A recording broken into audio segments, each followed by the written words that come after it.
Niloufar Khonsari was born in Iran shortly after the brutal reign of the Shah. Close family members were killed by the government for their activism, and she lived through the Iran-Iraq War. I was about 3 or 4 years old, and I have memories of my grandmother cradling me in her arms as the bombs were dropping. Even though I was very young, the power and the struggle of my ancestors somehow still moves me. As a child, Nilu and her mother, a single parent, fled the country. I came to the US when I was about 12. I was undocumented for a time. Nilu went on to study law at Georgetown, where she began taking on immigration cases pro bono. One after another, she kept winning her cases. I knew I wanted to go into immigration law. So I did sort of a survey of the field, and everyone I spoke with said to me, there are just so few attorneys doing removal defense work. Removal defense being representing clients who are in court proceedings at risk of deportation.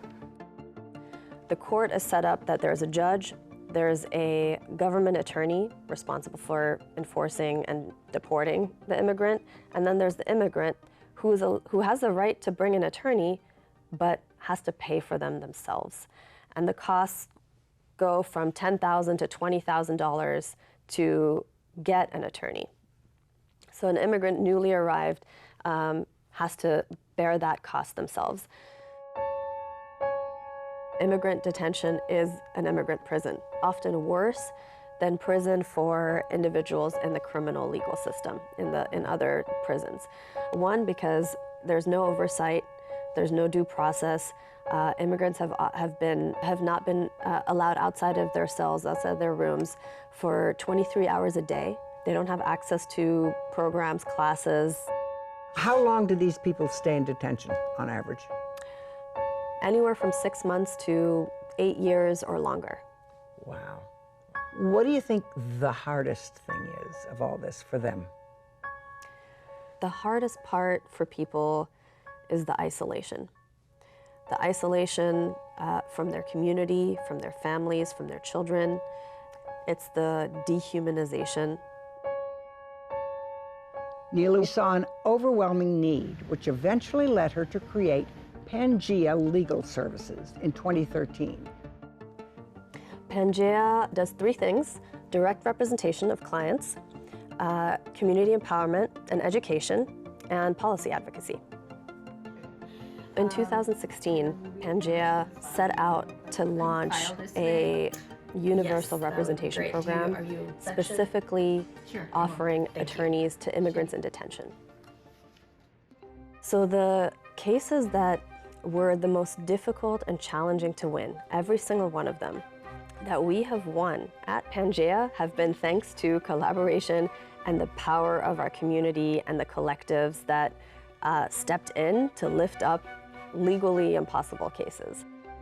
And the way that community has made this happen is, one, by showing up for rallies, packing the court, showing judges that we're watching them, there's accountability, not just to one person, but to a whole community of people, reaching out and connecting with legislators, reaching out to the media, calling campaigns, and consistently been able to get clients out with community pressure. But we've also been able to keep clients in and holding on rather than giving up. Because one of the things that happens in detention with that isolation is this desire to give up and just take deportation. The very first case that I took that involved a public campaign, I was told over and over and over again by senior attorneys, there's no way. The black letter law says this person is mandatorily detained and will be deported. There is less than 1% chance of his getting out and winning. I was surprised when I spoke with organizers and activists youth activists who said, no, it's not a matter of if he's going to get out of detention, it's about when. And the confidence with which they spoke just surprised me and was so comforting and hope-giving. In the third month, after 3 rallies, 5,000 petitions, many phone calls, congressional outreach, not just to local legislators, but also national, across the country, phone calls that were made by legislators to ICE, ICE released our client. I didn't realize for a long time the connection of my own story, my own having been undocumented, with what I was doing until so much later. It really took organizing and organizers saying we're undocumented and unafraid, supporting my clients coming out of the shadows. And it was thanks to my community and the activists and the organizers and the many undocumented leaders who showed me the power of being unafraid of our experiences, because there's so much power in them.